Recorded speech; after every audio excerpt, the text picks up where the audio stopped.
और सदर पुरस्कार है विशाल पासवान जी मुड़िया निवासी।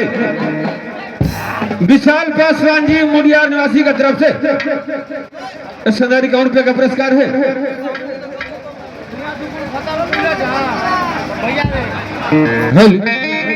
विशाल पासवान जी सासाराम, सॉरी माफ कीजिएगा, विशाल पासवान जी सासाराम की तरफ से 51 रुपये का पुरस्कार है। हमारे कंपनी की तरफ से लाख लाख शुक्रगुजार है। मगर बसा जी उनका एक में कहना है। क्या कहना है? तुझे देखे बिना तेरी तस्वीर बना सकता हूँ, तुझे देखे बिना तेरी तस्वीर बना सकता हूँ, तुझे मिले बिना तेरी हाल बता सकता हूँ। है मेरे मोहब्बत में इतना दम, है मेरे मोहब्बत में इतना दम कि तेरी आंखों का आंसू अपने आंखों से गिरा सकता हूँ। हेलो अक्सर अदालत का सुना दीजिएगा। हेलो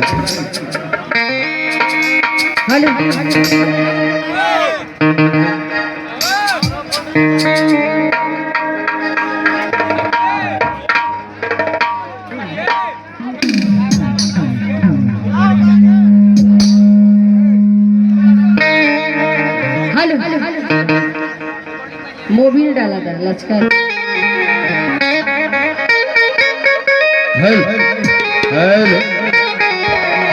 हेलो मेरे मेरे डाले सीजन खराब हो जाए। और फिर वही शानदार पुरस्कार, फिर वही शानदार पुरस्कार मेन मौका पर धोखा दे दी।